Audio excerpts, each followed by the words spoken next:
Дороги просто не было. Было прекращено сообщение на одно время весной. Заезжали в первый проезд.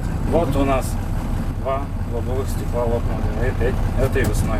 Второй въезд в Дороничи длительное время, наверное, вот в таком виде не ремонтировался. Состояние проезда было очень неудовлетворительное. У нас периодически даже на этом участке останавливалось автобусное сообщение. На сегодняшний день все работы сделаны. Лаборатория показала соответствие всех материалов. Кроме проезжей части дорожного покрытия был отремонтирован, по сути дела, наверное, создан заново тротуар с подходом к посадочной площадке. И сама посадочная площадка на остановке также, как мы видим, имеет совершенно новый вид. Мы все-таки постарались даже при формировании вот тех заданий учесть максимально все пожелания жителей, в том числе вот по этому тротуару и по ремонту этого объекта. Ну, как было сказано, это все было уже предусмотрено. В принципе, на сегодня оцениваем результат работы, который позволяет принять данный участок для дальнейшей эксплуатации.